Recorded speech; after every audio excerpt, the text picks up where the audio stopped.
શું ગોઠવ્યું છે વચ્ચે? સ્લેટ. અને સ્લેટની પાછળ આ ટ્રે પડી છે, દેખાય છે? ટ્રેમાં શું છે? ઢાંકણ. એક જ કલરના છે કે અલગ અલગ કલરના? અલગ અલગ કલરના છે ને. હવે તમે બધા છે ને આ સ્લેટમાં કેટલી છે એ મનમાં ગણી કાઢજો. ગણી કાઢી? 12 સ્લેટ છે ને.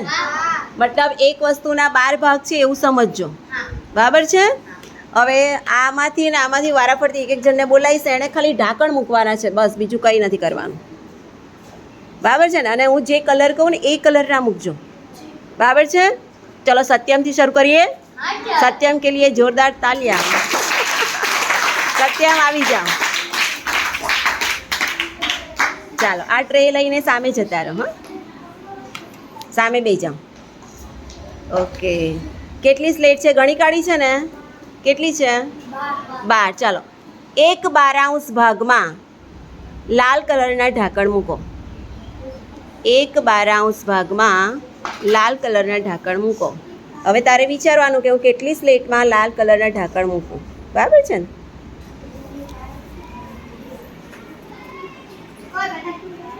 બારનો 1/12 ભાગ કેટલો થાય વિચારવાનું. બરાબર ને? 12નો 1/12 ભાગ લાલ કલરના કરવા લાગો છો સત્યમને.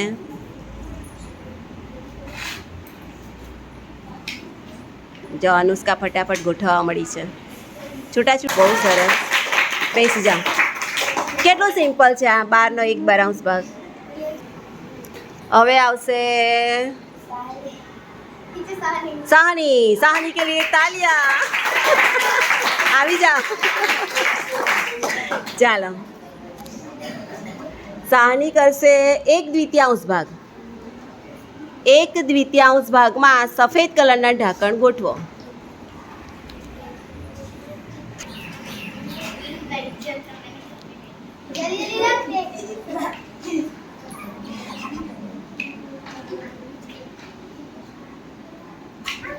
ઓકે. અચ્છા આ બાજુથી કહે છે.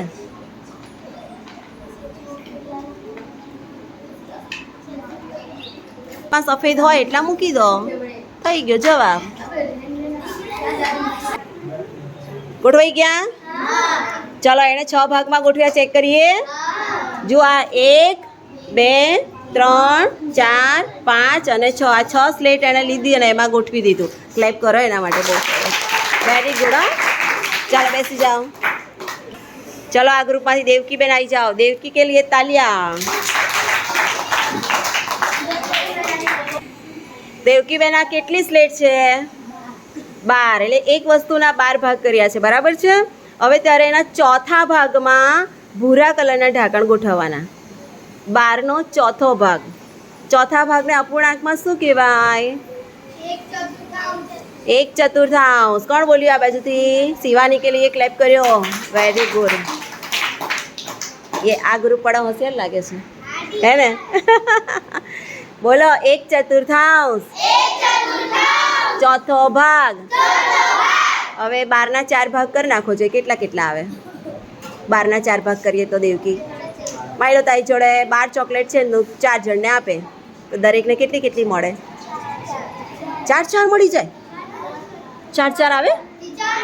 કેટલી આવે? 3 જ આવે. એટલે 12નો ચોથો ભાગ કરીએ તો 3 જ આવે. એટલે તારે કોઈ પણ 3 સ્લેટમાં ગોઠવવાના. હા, લઈ લો. પહેલાં ભૂરા કલરના ઢાંકણ લઈ લો અને ગોઠવો. ચાલો બહુ સિમ્પલ છે ભાગ ગણવા. થોડુંક મગજ દોડાવો. ઘડીઓ બહુ કામમાં આવે. જો આમાં ઘડીઓ બહુ કામમાં આવે. 12નો ચોથો ભાગ કરવો હોય તો 4નો ઘડીઓ બોલવાનો.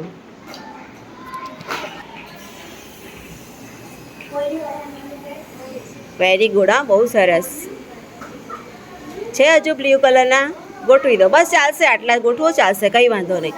જો એણે 3 સ્લેટમાં ગોઠવી દીધા તો આને કહેવાય ચોથો ભાગ. શું કહેવાય? બોલ તો દેવકી. 1/4.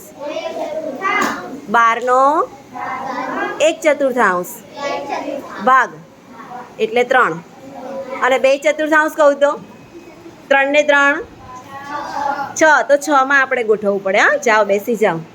ચાલો હવે આ બાજુથી કોણ આવશે? ચાલો આદિત્ય ઊભા થઈ જાઓ, આવી જાઓ. आदित्य के लिए क्लैप करो एक बार. ચાલો આદિત્ય બેસી જાઓ. તમારે પહેલાં મને એ કહેવાનું છે કે 12નો કેટલામો ભાગ ખાલી છે? 12નો કેટલામો ભાગ ખાલી છે?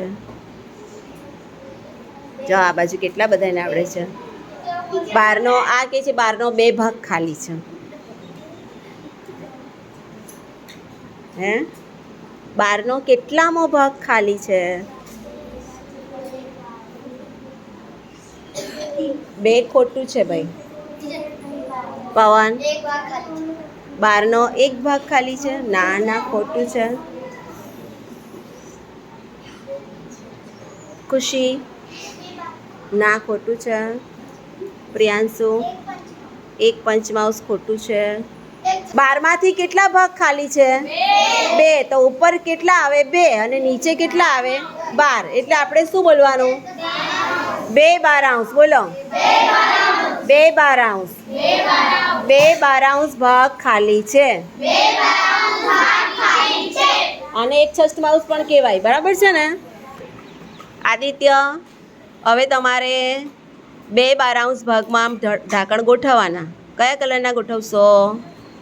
કંપાસ મૂકી દો. ચલો ઢાંકણ નથી ગોઠવવા. 2 12 ભાગમાં કંપાસ મૂકો. આપો એમને કંપાસ. આ રે લઈ લો. હા 2 12 ભાગમાં કંપાસ ગોઠવો.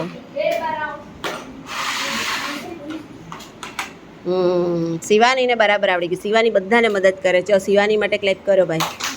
બહુ સરસ. હા વેરી ગુડ. હવે સમજ પડી? 2 12 એટલે કે 1 6માઉસ પણ કહેવાય. હવે બેસી જાઓ. આમાં સમજ પડે છે? હવે જો આમાં તો આપણે ઢાંકણ ગોઠવ્યા. બરાબર છે. પણ તમને એવું કહેવામાં આવે નોટની અંદર કે ચાલો 2 12 ભાગમાં ટપકા કરો. બરાબર છે. ચોથા ભાગમાં લીટી દોરો. તો એવું બધું કરતાં પણ આવડવું જોઈએ. હવે આગળ બીજું શીખીએ.